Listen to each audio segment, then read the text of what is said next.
Hello, and welcome to WITSA's Women in Tech series, where we spotlight women around the world who are influencing industries, innovating through their ventures and breakthroughs, and inspiring the next generation as role models, mentors, and champions. Today, we're exploring a topic that touches every single person who uses technology, whether they realize it or not. And this topic is accessibility. According to the World Health Organization's global report on assistive technology, over 2.5 billion people globally need some sort of assistive technology, yet nearly 1 billion of them are denied access to it. And as AI becomes the interface for everything from hiring to healthcare to how we navigate the world, the question of who that technology actually works for has never been more urgent. Some industry estimates suggest that global AI and accessibility market alone is projected to grow from roughly 4 billion to over 50 billion within this decade. So this is no longer just a niche corner of tech anymore. My guest today didn't set out to become one of the most influential voices in this space. She built a 30-year career at IBM as a systems engineer, then across sales, marketing, and strategy before becoming IBM's first ever Chief Accessibility Officer. Please welcome Frances West. Thank you. Thank you for joining us today, Frances. So we're going to jump right in, and I want to begin with your background or a bit of your career journey. From what I understand, you came to US from Taiwan without a lot of English and you earned your marketing degree, then you ended up as a systems engineer at IBM. So how did this door or this opportunity open for you? Yeah, I think if looking back, it was really a combination of a bit of a luck, and also I have to give a tribute to IBM. This is back in the 70s, and for an immigrant with only 3 years of English speaking experience and with waitressing as the only job credential. In my campus interview with this branch manager in Lexington, Kentucky, um, I did everything that I could to impress him about how customer service, like waitressing, is the best experience one needs to have in engaging, client. And somehow my story and I guess my conviction um, touched him, so he offered me a job. And like you mentioned, I was a marketing major. I think the only mistake he made was that he was thinking more of a stereotype of Asia must be good at engineering and math, which I'm actually not very good at. But um, when he said we have an opening in systems engineer, role, and I just raised my hand and said I can do it. So I guess you can say I faked it. I faked it until I made it. That's amazing. That's great. But so you spent some time doing this, doing the marketing, doing the systems engineer work before you entered accessibility, right? Like what pulled you into accessibility? That's another interesting twist. It really, I always say I'm an accidental accessibility person. I spent actually my first 25 years in IBM doing, I guess you can call mainstream sales and marketing. My industry vertical specialization was in financial services. So I was actually asked to be on a international assignment to China during the 90s to help IBM open up the banking, insurance, and capital market. So, for example, my team actually helped build the China payment system, which is the Federal Reserve interbank clearing system. We also built the brokerage system for Shanghai Stock Exchange, and we also sold, for example, Lotus notes to People's Insurance Corp of China. So my whole experience was in mainstream sales and marketing in financial services. But then there was an opportunity that came up in IBM research to head up the what they call the accessibility center. And at the time, I was still in the prime. I knew nothing about aging. I knew nothing about disabilities, but it was IBM research. I thought by then I already had a different responsibility and role in IBM sales, hardware sales, software sales, services, and IBM Research is such a incredible organization. So I thought, I just go in there, manage this global team for a couple years, and then I'll move on to the next job. Um, Little did I know, I always say it started out as a job and then became a career and then became a calling.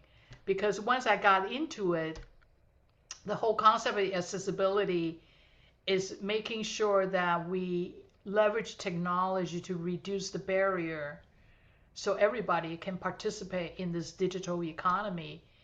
And so for the first time, I was able to articulate in very simple and human terms why we need technology. So I ended up, I guess you can say, majoring in accessibility even after my retirement from IBM. Now a decade ago to start my own company and continue this work. Wow.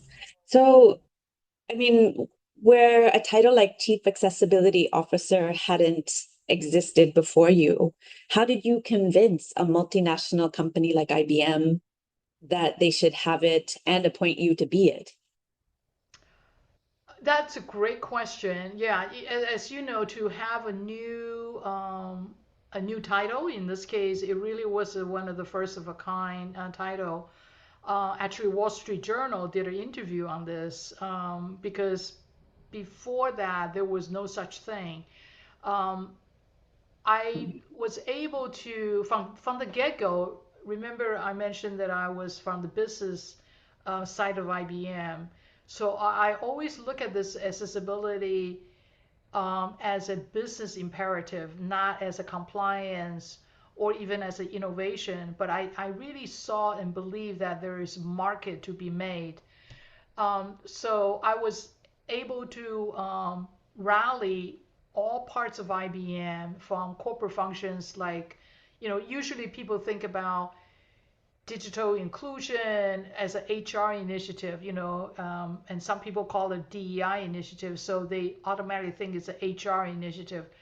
But I actually came from the business side, so the organization, inside organization that I approached and to really educate them on the value proposition was, IBM lines of business like hardware division, software division, and also corporate functions like CFO office, like the CIO office. So I was able to build, I guess, a consortium of support of raising this topic as a business imperative. And it's based on that kind of perspective that I was able to get the support to have this new title established in IBM. So from there, what I understand reading kind of your background and everything is that when you were doing this work internationally, and I think even with Francis West Co, that the understanding of accessibility is not really clear. It's a very broad term. So even some of the cultures don't translate accessibility or there's no translations for it. So how are you teaching people um, or maybe kind of getting rid of the misunderstandings across cultures and markets? I don't know if I was very eloquent with that question, but it people think accessibility like wheelchair, but it's much broader. Maybe you could just kind of maybe clarify a bit more about the term accessibility and how you're trying to help other markets and cultures understand this. That's what I'm trying to get at. Yeah, yeah, sure, no problem. I know it's very interesting when I switch from, let's say, when you say financial services, people immediately understand, right? And Yeah. then they can make the connection to technology. Oh, we need, like, for example, ATM. we need ATM to get money out of the bank. We Yeah. need fintech, to do money transfer on my cell phone. But when you say accessibility and you look at a person with a disability, whether they're blind, low vision, or mobility challenged, you don't think of technology right away, right? You think of the physical barriers. So like you mentioned, you think wheelchair, you think about do we have a ramp, a physical building. But the equivalent is actually just as important because we live by technology nowadays, right? I mean, how can we go a day? We use our cell phone to order Uber. We use the cell phone to order DoorDash to order food. We learn online. So everything we do is digital. This digital world is our real world. Um, so it's very important that we think about when we build these infrastructure that we think of them, to be inclusive using the term.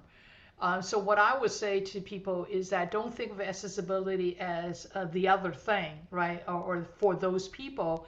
It's really about all of us because one of the concepts that I really resonate. So for example, when you go outside in a bright daylight, if you turn on your cell phone, if you don't have a good color contrast, you cannot see very well.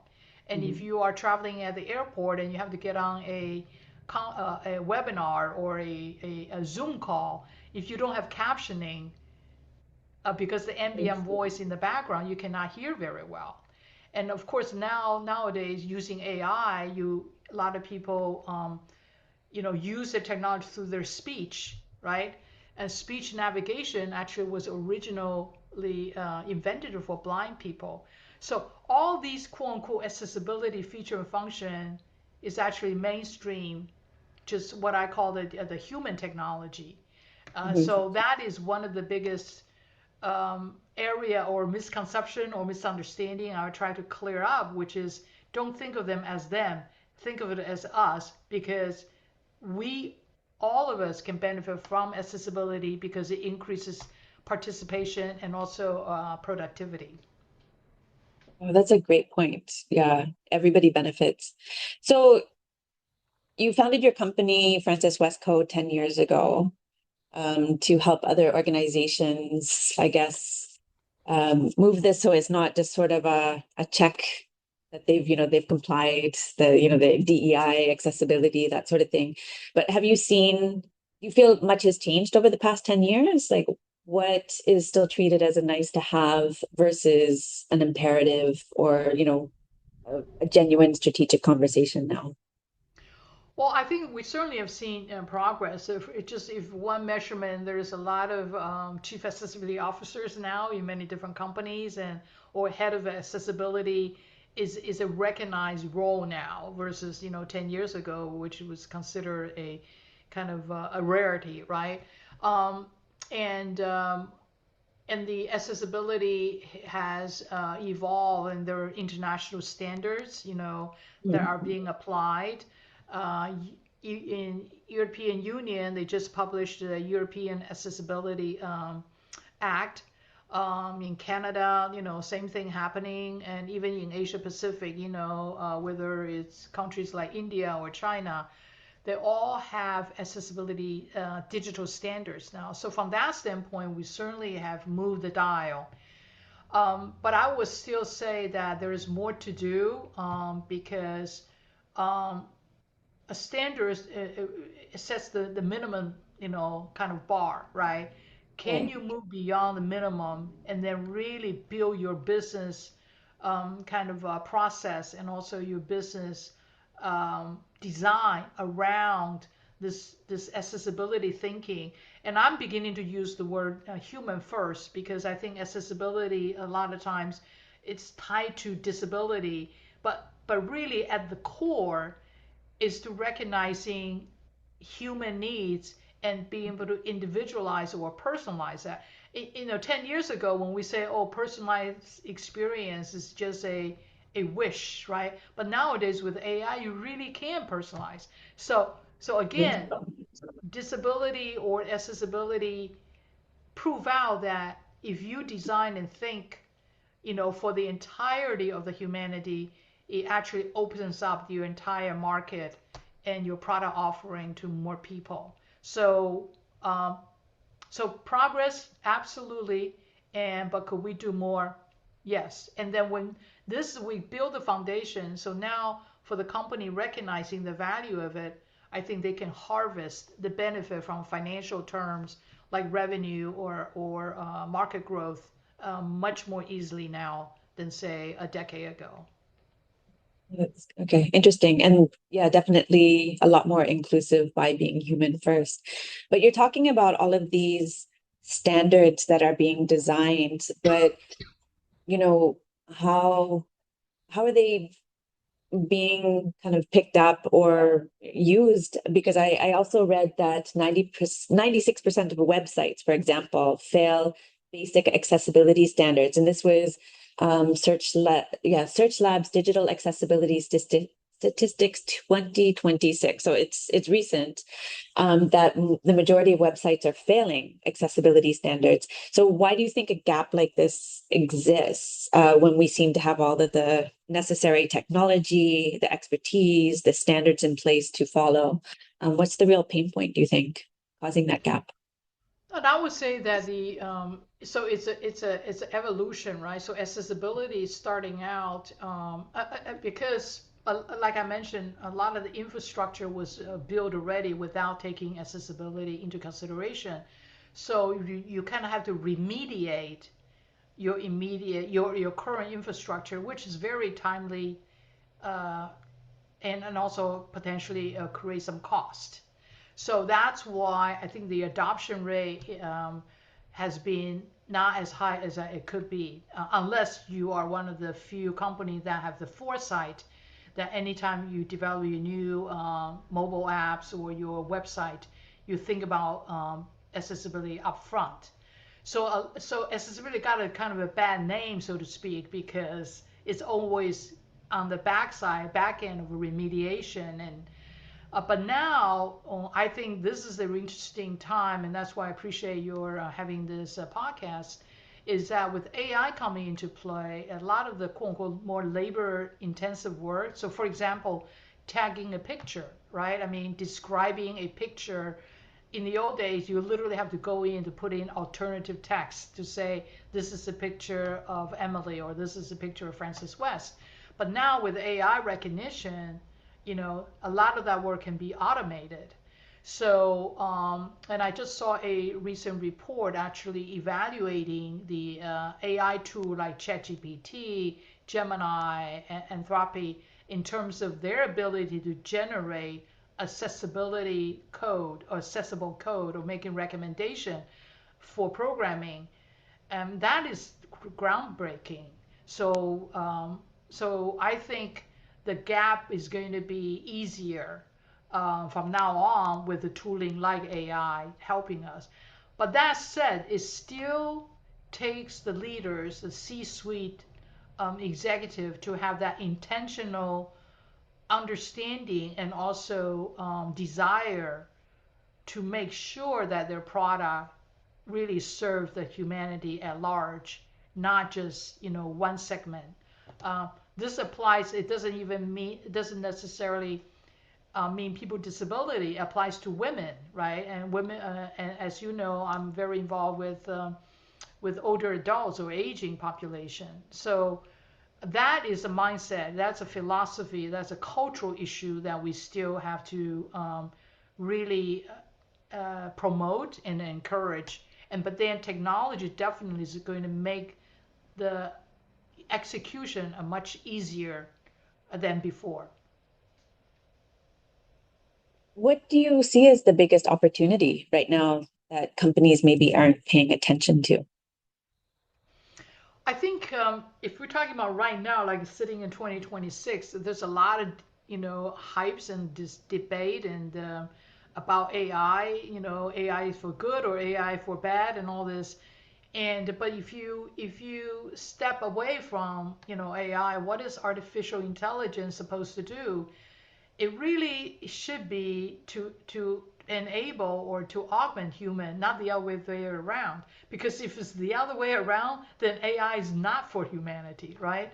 Um, So if you accept the hypothesis that AI is there for good for all humanity, then this is the perfect time to have to program the new AI, whether from data set standpoint or from machine learning logic standpoint, to build in the diversity of thoughts and diversity of data and diversity of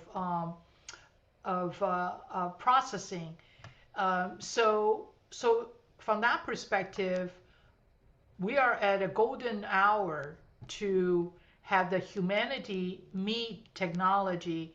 But again, you have to be very intentional. And then this is a call to all the leaders who are either building the AI platform or creating the solution based on AI to be very conscious of the ultimate benefit or ultimate purpose of a technology like AI is to improve humanity and human lives, human experience, and not the other way around. I fully agree with you here, but possibly for the leaders watching or listening to this who aren't accessibility specialists, when I say leaders, the C-suite, not necessarily the HR. You talked about that early on in this interview. Um, so for the leaders watching this, what's a key piece of advice? I mean, beyond, the tech for humanity, but like a structural change that you would tell them to make first. I I would mean, because say, these big companies are, like you were saying earlier, also they're revenue focused. They want to check the boxes, but really, how would you get them to really implement this? well, if we're talking about organization, I think one of the first thing and what we have proven out to be most effective thing is to really have a center of competency on the topic of accessibility, right? So when I say center of competency, it could be a organization that's in the IBM case, the organization actually resides in research. So we work on innovation, new technology, but then also we support the rest of the business, rest of the lines of business. So there's then accessibility become a shared services, um, because it does, there is certain process and standard like we mentioned before needs to be adhered to. So not having a center of competency, just counting on one person here, one person there is not going to amount to anything. So I think having the awareness and having the foresight to put a organization, again, this doesn't have to be a big organization, but the fact that there is an organization or there is a competency that exists in the organization and that then report to the C-suite or have the access to the C-suite, it could be a very good first step. Okay.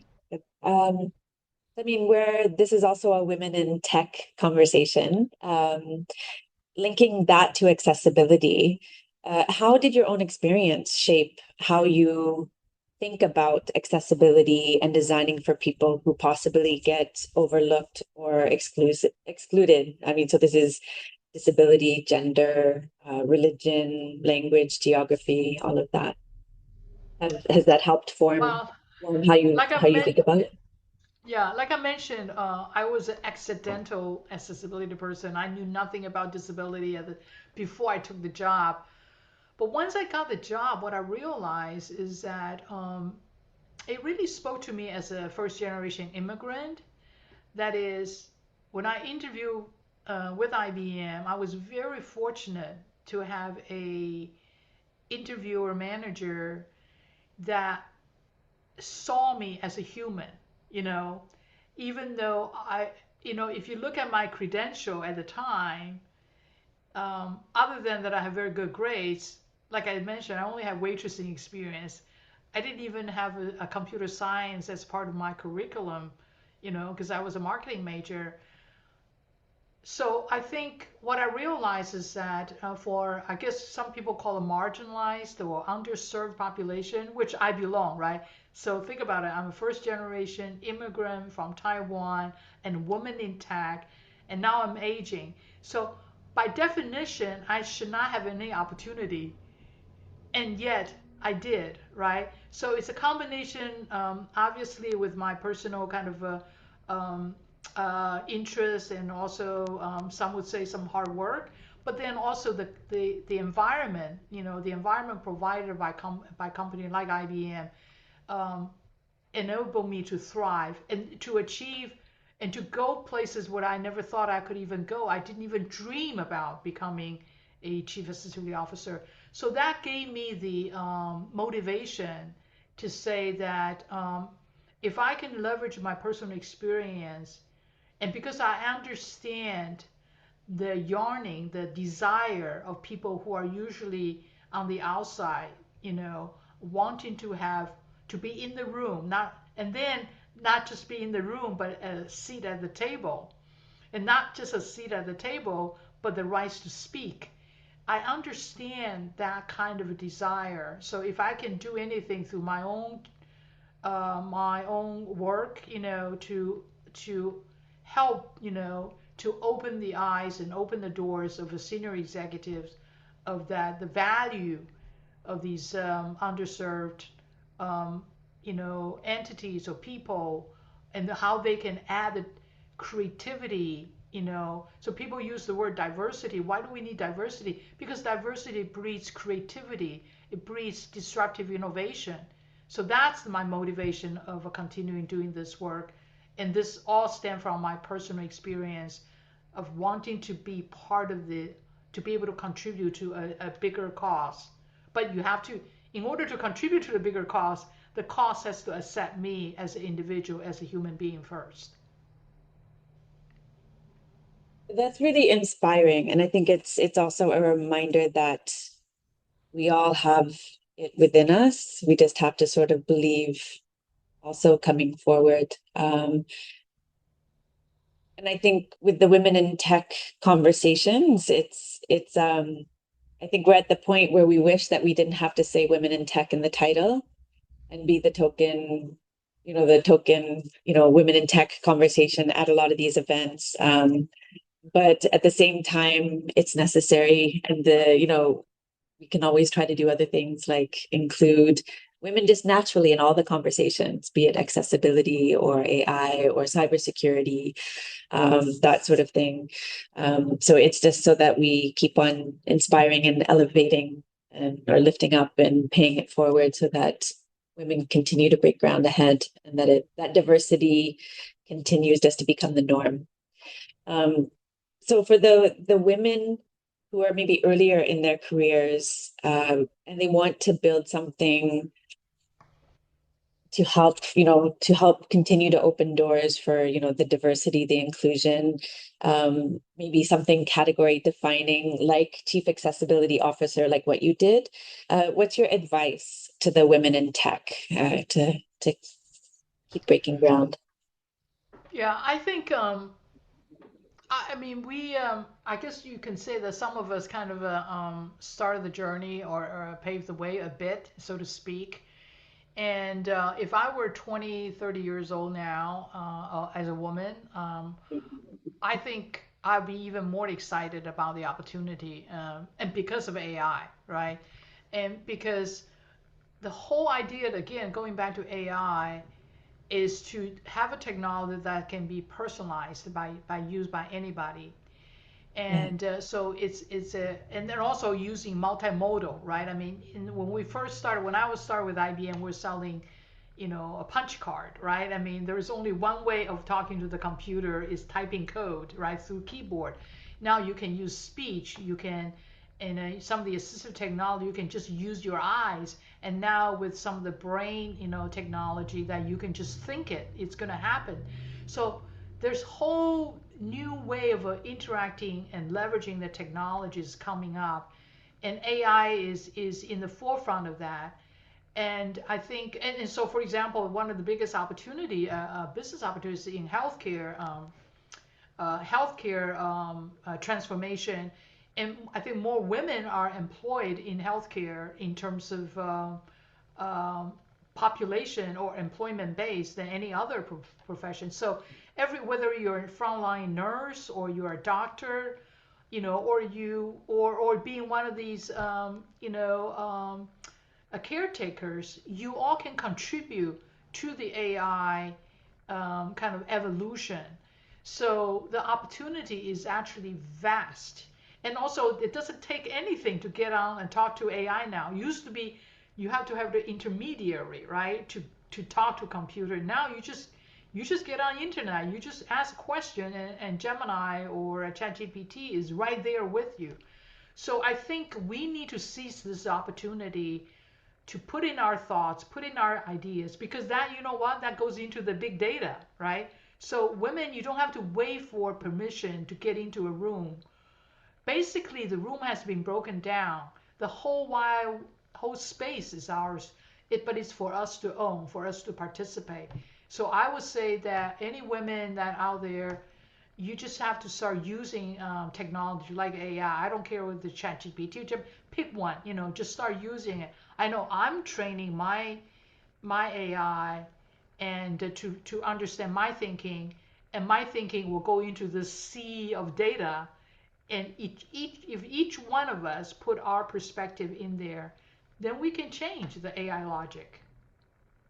Do you think we can actually change the bias, like the gender bias and those sort of I do believe bias that that if we, exist? yeah, if we collective, like every day, if you're talking, if you're feeding the AI with why, not just doing what I call a philosophical kind of argument with AI, like why women needs to be intact or whatever, but you use your AI, for example, even composing a email, or creating, when I'm right now I'm working on some agenda for a conference. Mhm. I will ask my AI to help me to phrase it so that it becomes inclusive, right? So there's many different things that we can do within our control that can feed into the AI and educate AI. And I would tell ChatGPT I need a panel, and with a women's perspective, not just women for women's sake. I would say I want to know women's perspective of 360-degree caretakers challenges, because women tend to do more caretaking than men, right?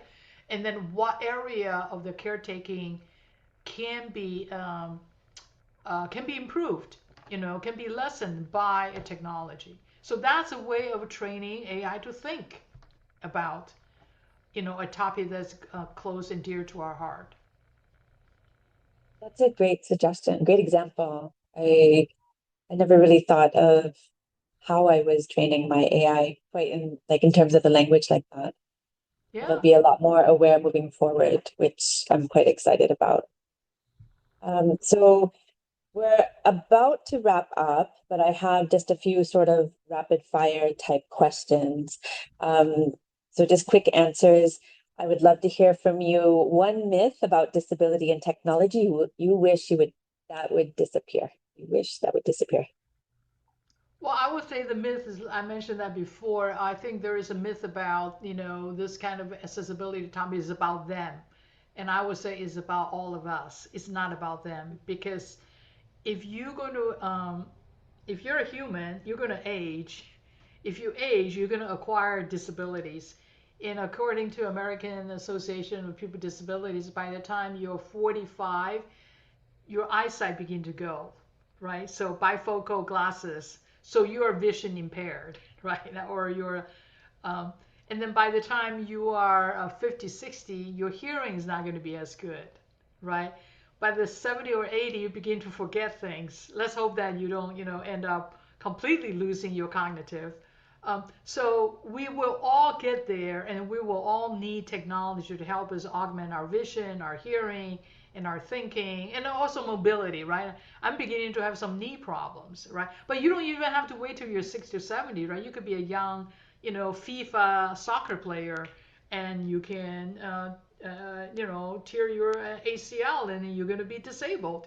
So the technology that's there to serve or to augment these, vision or hearing or cognitive or mobility Learning. challenges, it's for all of us. So that is so when you are investing, quote unquote, in accessibility, you're not investing something for them. It's you're investing for yourself.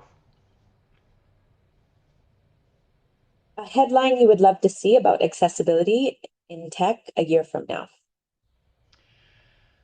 It's it's like there's no barrier. Everybody can come into play. It's not, it's a non-issue. It becomes part of the infrastructure.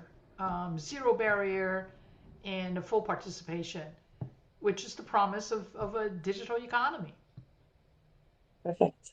Any last thoughts, words that you want to add?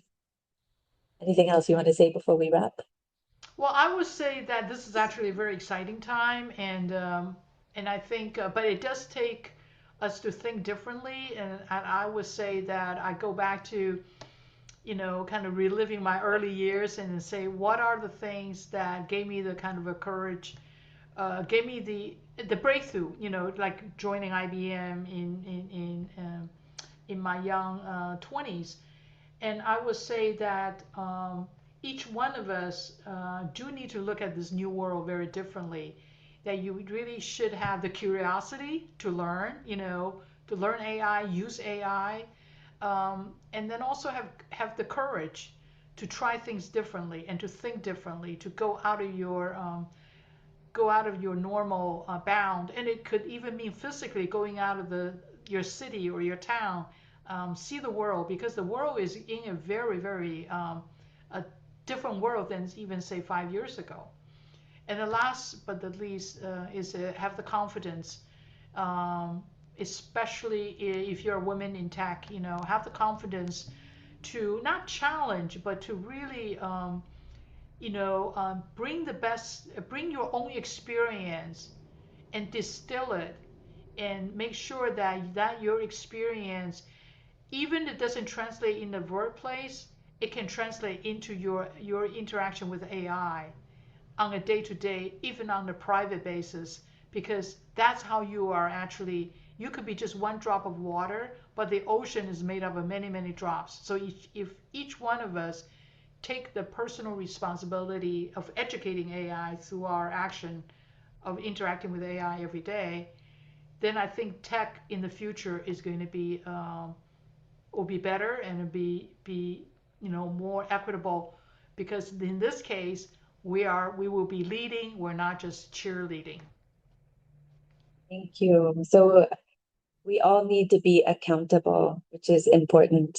Yeah, I think, and lifelong learning, lifelong students. I mean, it will keep us young, but as you rightly put, looking back 30, 40 years ago, we were using punch cards, and now, we can use AI to be our assistant and Right. to, write the code and do everything for us. So, what's ahead for the next 30, 40 years, as long as we're always curious and we're always learning, we can leverage off of that, and being accountable will help make sure that tech, is there for the good of humanity and keeps evolving to help us. So I thank you so much, Frances, for sharing your expertise, your experience, sharing the journey that really defined what accessibility leadership looks like in a global company, and to now helping organizations everywhere really operationalize the inclusion. What we've heard today is that accessibility isn't a side conversation. It's core to how we build technology that works for everyone. And it takes people willing to create the roles and the language before they exist to help us. So on behalf of WITSA and our Women in Tech series, I thank you so much for joining us, and look forward to many more conversations ahead. Thank you, Frances. Thank you.